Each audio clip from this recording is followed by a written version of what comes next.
Saraswati classes बनावाड़ी में आपका हार्दिक स्वागत है। आज हम क्लास प्लस 2 की यूनिट 3 की मिसलिनियस एक्सरसाइज को कंप्लीट करेंगे। 8% संख्या तक हम इससे पहले वीडियो या इससे पहले पीरियड में कर चुके हैं। अब पर्सन संख्या 9 पे डिस्कस करते हैं। फाइंड एक्स इफ ये मैट्रिक्स इंटू ये मैट्रिक्स इंटू ये मैट्रिक्स इक्वल टू 0। ये विद्यार्थियों बिल्कुल आपके पर्सन संख्या 7 की तरह है जो पहले हम डिस्कस कर चुके हैं, तो ये आप खुद ट्राई लेंगे। धन्यवाद। आगे देखिए, पर्सन संख्या 10 पे डिस्कस करते हैं। पर्सन संख्या 10 में क्या दिया हुआ है? A manufacture produce 3 products X Y Z which he sell in 2 market. Annual sale are indicated below. यानी क्या कहता है, कोई एक मैन्युफैक्चर प्रोडक्शन है, प्रोड्यूसर यानी कोई एक कंपनी है जो 3 आइटम बना रही है एक्स वाई जेड को और 2 मार्केट में सेल करी है। एक मार्केट में 10,000, 2,000 और 18,000, ये एक्स वाई जेड हो जाएगा। दूसरी मार्केट में 6,000, 20,000 और 8,000 आइटम सेल कर रही है। Part A, if the unit sale price ये दी हुई है, यानी उनकी एक्स की 1 यूनिट की कॉस्ट ये होगी, वाई की 1 यूनिट की कॉस्ट ये होगी और जेड की 1 यूनिट की कॉस्ट ये होगी। फाइंड दी टोटल रिन्यू, यानी इन दौरान मार्केट 1 और मार्केट 2 में उनको टोटल रिन्यू क्या प्राप्त होगा। तो ये निकालने के लिए क्या करेंगे विद्यार्थियों, जैसे हम मार्केट 1 को मैट्रिक्स ए से शो कर देंगे और इसकी जो पर यूनिट सेलिंग प्राइस दी हुई है इसको हम कॉलम मैट्रिक्स से शो कर देंगे। ए और इसकी जब प्रोडक्ट करेंगे, ये रो होगी तो ये कॉलम होगी। इसको जब प्रोडक्ट करेंगे तो आपको टोटल रिन्यू मार्केट 1 का आ जाएगा। इसी तरह से मान लीजिए इसको column B, row matrix B से रिप्रेजेंट कर देते हैं। जब इसके रो मैट्रिक्स बी की इसके कॉलम मैट्रिक्स से प्रोडक्ट करेंगे तो मार्केट 2 की टोटल रिन्यू आ जाएगी। इसी तरह से इसका B part, if the unit cost, यानी यूनिट कॉस्ट चेंज हुई है सिर्फ, तो जो ये हमारा कॉलम मैट्रिक्स था इसकी जगह कॉलम मैट्रिक्स ये ले लेंगे। जब ए मैट्रिक्स से प्रोडक्ट कराएंगे तो मार्केट ए की रिन्यू आ जाएगी और बी से करवाएंगे तो बी से आ जाएगी। Find the gross profit. Gross profit का मतलब होता है ग्रॉस बढ़ना, यानी कितना प्रॉफिट बढ़ा है। तो जो पहला हमारा मार्केट ए का रिन्यू था और मार्केट ए का इस बार जो रिन्यू आएगा उसका डिफरेंस होगा, वो ग्रॉस प्रॉफिट होगा। यानी आइए हम इसको सॉल्व करते हैं। कैसे करेंगे, जैसे सबसे पहले हमने ये किया विद्यार्थियों, जैसा कि आपको बताया गया था, हमने लेट ए मैट्रिक्स ए जो मार्केट ए के आइटम थे एक्स वाई जेड के, वो लिए respectively annual sale of production in market A, ये लिखा है। और बी दी हुई है, वो रिप्रेजेंट है annual sale of production in market B. जो हमारी ये मार्केट ए दी हुई थी इसको हमने मैट्रिक्स ए से रिप्रेजेंट किया है, देखिएगा आप। और जो ये दी हुई है इसको मैट्रिक्स बी से रिप्रेजेंट किया है। इसके बाद ए पार्ट में लेट ए कॉलम मैट्रिक्स, क्योंकि ये रो लिए तो इसको कॉलम लेंगे। जो यूनिट प्राइस दिया हुआ था हमें ए पार्ट में 2 रुपये 50 पैसे, 1 रुपये 50 पैसे और 1 रुपये, यही हमने लिया है।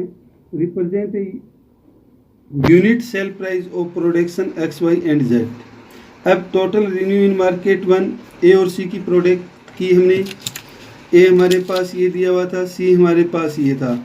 इसकी इसके साथ गुना, प्लस में इसकी इसके साथ गुना, प्लस में इसकी इसके साथ गुना, यही हमने लिया है। जब इसकी इससे गुना करेंगे तो 25,000 आएगा, इन दोनों की गुना करेंगे तो 3,000 आएगा, इसकी गुना करेंगे तो 18,000 आएगा, इन तीनों को ऐड किया तो 46,000 आएगा। तो total revenue in market first हमारा 46,000 रुपये हो जाएगा। इसी तरह से सेकंड मार्केट का निकाला हमने, total revenue in market second, तो जहाँ ए सी लिया था वहाँ बी सी आ जाएगा। बी और सी, ये हमारा बी आ जाएगा 6,000, 20,000 और 8,000। ये इसकी इसके साथ गुना, प्लस इसकी इसके साथ गुना, प्लस इसकी इसके साथ गुना, यही हमने लिया। इसकी गुना 15,000 आएगी, इसकी 30,000 आएगी, इसकी 8,000, ये 53,000 हो जाएगा। तो total revenue in the market second का 53,000 हो जाएगा विद्यार्थियों। इसके बाद बी पार्ट में क्या दिया हुआ था, मार्केट की यूनिट प्राइस अलग दी हुई थी तो हमने अलग ले लिया। लेट ए कॉलम मैट्रिक्स डी, ये हमने इसका लिया यूनिट प्राइस जो भी दिया था, रिप्रेजेंट है यूनिट कॉस्ट। इसके बाद total cost of quantity sold in market 1, यानी मार्केट 1 में क्या होगा, ए और डी की प्रोडक्ट की। ये आपको ए दिया है, ये डी दिया है, इसकी प्रोडक्ट की ये और ये, यानी यहाँ से 31,000 आ जाता है।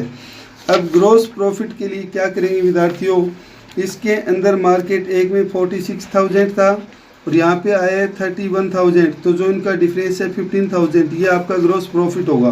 तो ग्रॉस प्रॉफिट के लिए ये किया, पहले 40,000 था, इसमें से 31,000 घटाया हमने, 15,000 आ जाएगा।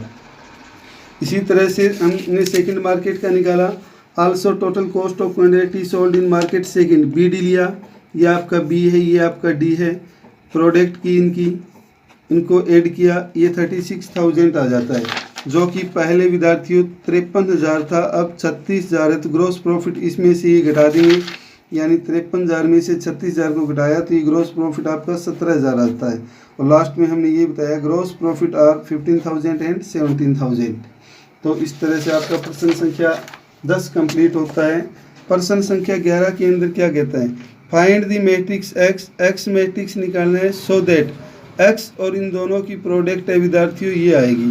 तो अब हम आपको बताना चाहेंगे विद्यार्थियों, इसका ऑर्डर कितना है 2 × 3 और इसका ऑर्डर भी क्या है 2 × 3। अब इसका ऑर्डर क्या होगा, इसका प्रोडक्ट तो तभी हो पाएगा जब इसके रो और इसके कॉलम बराबर हो, तो इसलिए 2 आएगा।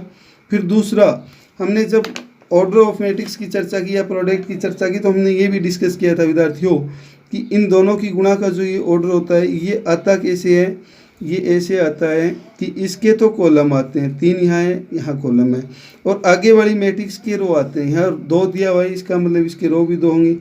इसका मतलब ये हुआ कि x है वो 2/2 ऑर्डर की कोई मैट्रिक्स होगी।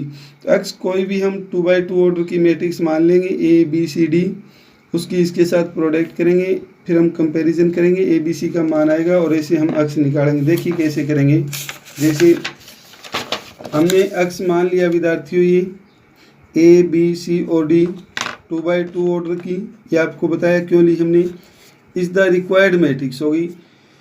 एक्स और इसकी प्रोडक्ट की थी, एक्स की जगह ये रखा, ये हमारा ये आ जाएगा और इक्वल टू ये दिया हुआ है, इसकी इसके साथ गुना प्लस इसकी इसके साथ गुना, ये लिया, ए की 2 के साथ, बी की 5 के साथ, ए की 3 के साथ प्लस बी की 6 के साथ, सी की 1 के साथ प्लस डी की 4 के साथ, सी की 2 के साथ प्लस डी की 5 के साथ, सी की 3 के साथ प्लस डी की 6 के साथ, ये आ गया और ये आपको दिया हुआ है।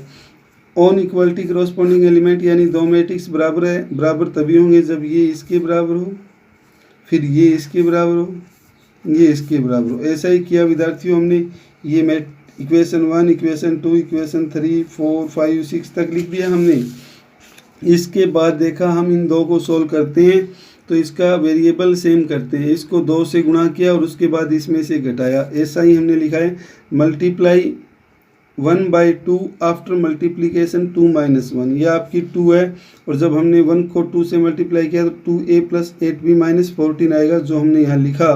फिर इसके निशान बदले, निशान बदलने पे ये कैंसिल हो जाएगा, 3b = 6 आएगा, -b = 6/3 यानी 2, तो -b = 2, इसका मतलब b = 2 हो जाएगा।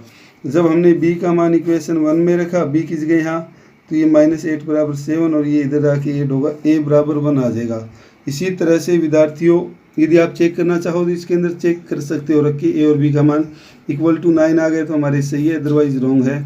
अब हम इन दोनों इक्वेशन को सॉल्व करेंगे।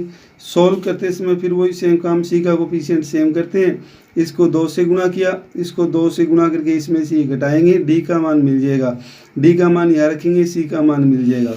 तो देखिए ऐसा ही लिखा, मल्टीप्लाई 4/2 आफ्टर मल्टीप्लीकेशन 5 - 2, ये आपको 5 दी है, 4 को 2 से मल्टीप्लाई करने पर ये आएगी, कैंसिल, यानी यहाँ से ये भी कैंसिल, डी = 0 आ गया, यानी माइनस का 0/-3, 0 कोई भी संख्या हो 0 होती है, तो डी = 0 होएगा। डी बराबर जब हमने इक्वेशन 4 में पुट किया तो सी = 2 आ गया। अब हमारे पास ए बी सी डी के मान आ गए, तो हमने ए की जगह ये रखा, बी की जगह, सी की जगह, डी की जगह, ये आपकी रिक्वायर्ड मैट्रिक्स एक्स आ गई विद्यार्थियों। ऐसे आपका प्रश्न संख्या 11 भी पूरा होता है। अब हम प्रश्न संख्या 12 पे डिस्कस करेंगे। प्रश्न संख्या 12 में कहता है if A and B are a square matrix दिया हुआ है, सेम ऑर्डर की है, सच दैट ये भी बराबर दिया हुआ है, then proof that by induction that, ये हमें प्रूफ करना है ये प्रूफ करने के बाद फर्दर प्रूफ, यानी ये प्रूफ होने के बाद हमें ये भी प्रूफ करना है, यानी दो पार्ट पढ़ेंगे, पहले ये करेंगे फिर ये करेंगे। फॉर ऑल नेचुरल नंबर, सभी नेचुरल नंबर के लिए।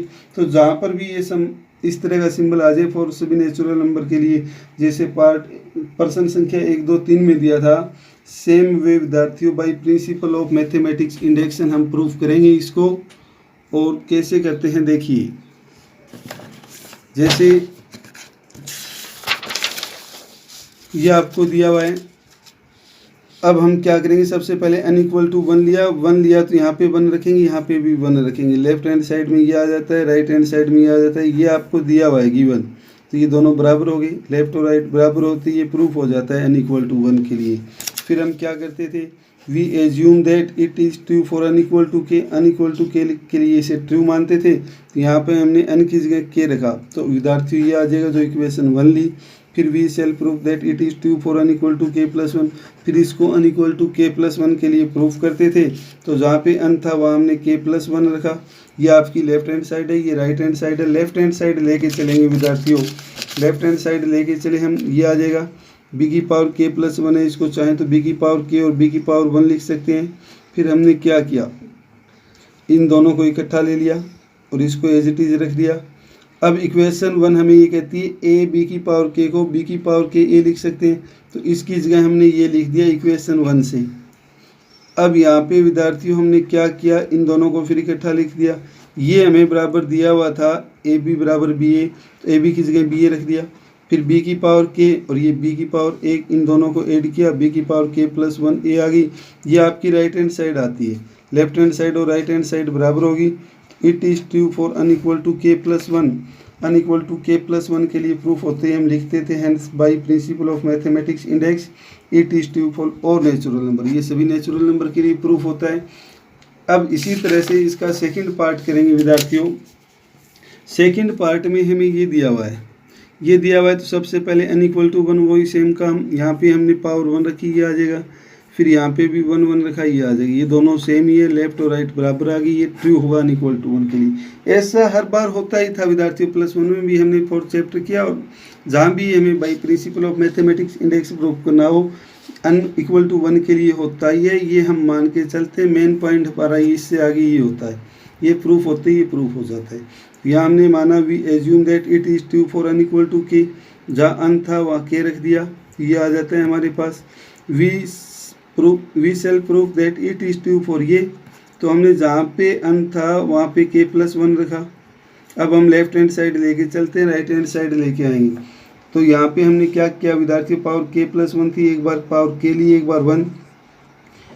इससे इक्वेशन 1 को यूज़ करते हुए a⁻k थी, तो इसको a⁻k b⁻k, यानी इसकी जगह हमने इक्वेशन 1 से ये लिख दिया, इसकी पावर ये 1 होती है। फिर यहाँ से हमने क्या किया, ये ab को ba लिख सकते हैं क्योंकि ये दिया हुआ था ab=ba गिवन, तो यहाँ से ये आ जाता है। ये आने के बाद इन दोनों को हमने इकट्ठा कर लिया, इसकी पावर 1 है, इसकी पावर k, जुड़ने के बाद ये आ जाता है, फिर ये आ गया। और ये विद्यार्थियों हमने फर्स्ट पार्ट में प्रूफ किया था a⁻k+1 = b⁻k+1a, proved above part, यानी इससे ऊपर वाले पार्ट में प्रूफ किया था। जैसे ये देख लीजिए, हमने यही तो प्रूफ किया था, a⁻k+1 को b⁻k+1 की पावर a ये लिख सकते हैं, तो हमने इसकी जगह ये रख दिया। फिर इसकी पावर 1, इसकी पावर k, इसको ऐड किया, ये आ गया। यही हमारी राइट हैंड साइड थी विद्यार्थियों। तो यहाँ से left hand side equal to right hand side, it is true for n=k+1, hence by principle of mathematics given statement is true for n=k+1 के लिए ये स्टेटमेंट हमारी प्रूफ होती है। अब हमारे लास्ट के प्रश्न संख्या 13, 14 और 15 रहते हैं ऑप्शन वाले विद्यार्थियों। इसके अंदर कहता है a=a if such that a² identity, तो हमें इसमें से कौन सा ऑप्शन करेक्ट होगा वो बताना है। तो इसको भी हम सोल्व करते हैं। देखिए, जैसे ये दिया हुआ है a² आइडेंटिटी, a² के लिए a × a लिया इक्वल टू ये a हमारा ये दिया हुआ था। अब इन दोनों की प्रोडक्ट की a² प्लस का beta gamma alpha beta minus alpha beta, α² minus alpha gamma minus alpha gamma, और beta gamma plus alpha square ये लिया, ये आपका 0 हो गया, ये 0 हो गया, alpha square plus beta gamma 0 0, ये alpha square plus beta gamma ये आ गया। कंपैरिजन किया तो इसके इक्वल टू ये 1 आ गया। इक्वल टू 1 आते ही हमने देखा बच्चों इन दोनों को इस साइड ले जाते हैं, तो ये आपका ऑप्शन सी करेक्ट होता है, यानी ऑप्शन सी इससे मैच खाता है। इसके बाद हमने प्रश्न संख्या 14, if the matrix A is both symmetric and skew symmetric, यानी ए है वो दोनों मैट्रिक्स है, सिमेट्रिक और स्क्यू सिमेट्रिक, तो हम क्या करेंगे विद्यार्थी, देखिए कौन सा ऑप्शन इसमें से सही होगा। ए वो सिमेट्रिक दी हुई है तो ए का ट्रांसपोज है वो स्क्यू सिमेट्रिक है तो ये होगा। अब इसकी जगह हम ए रख सकते हैं क्योंकि यहाँ से ए का ट्रांसपोज है, इसकी जगह ए रख दिया, ये माइनस ए, ये इधर आके जुड़ेगा 2a बराबर 0, ए बराबर 0 बटे कोई भी संख्या, यानी जैसे 2 भी कर दे तो 0 आएगा, ए 0 आ गया, इसका मतलब ए इज ए 0 मैट्रिक्स, तो इसका ऑप्शन ये हो जाएगा ए इज ए 0 मैट्रिक्स। प्रश्न संख्या 15, if A is a square matrix, A कोई स्क्वायर मैट्रिक्स है और दिया हुआ है ये A square equal to A, तो हमें इसका रिजल्ट निकालना है। देखिए इसका रिजल्ट निकालने के लिए हमने पावर 3 है, इसको 3 बार लिख दिया, आई के साथ गुणा आई स्क्वायर, आई की ए के साथ आई ए, फिर ए की आई के साथ ए आई, ए की ए के साथ ये आ जाएगी, और ये एज इट इज लिखा माइनस का 7 है। हमें पता है विद्यार्थियों आई स्क्वायर हो चाहे आई क्यूब हो ये आई ही होगा। कोई भी मैट्रिक्स को आइडेंटिटी से मल्टीप्लाई करें, आई ए हो या ए आई हो, ये आपका ए ही होता है, और ये आपको दिया हुआ है ए स्क्वायर इक्वल टू ए, तो हमने क्या किया, इसकी जगह ए रख दिया, ये आई रख दिया, ये ए होगा, ये ए होगा, यहाँ से आ गया 3a, ये आई, और ये हमारा एज इट इज चल रहा है। अब हमने इसकी इससे गुणा की, आई स्क्वायर, आई की ए से आई ए, 3a की आई से 3a आई, 3a की 3a से 3a स्क्वायर, ये आ गया। फिर हमने यहाँ से ए आएगा, यहाँ से आएगा, यहाँ आइडेंटिटी आएगा, यही लिखा, आइडेंटिटी ए 3a आ जाएगा, और 3a स्क्वायर को भी 3a लिख सकते हैं, 7a, यहाँ से 3a और 3a 6 और 1 7a, आई प्लस 7a माइनस का 7a, 7a से 7a कैंसिल होगा, आई आ जाएगा, जो आपका डी ऑप्शन है, सी ऑप्शन है सॉरी, तो ये आपका ऑप्शन होगा। इसी के साथ विद्यार्थियों हमारी यूनिट 3 कंप्लीट होती है। उम्मीद करूँगा कि यूनिट 3 आप समझ पाए होंगे और फिर नोटबुक पूरी की होगी। धन्यवाद।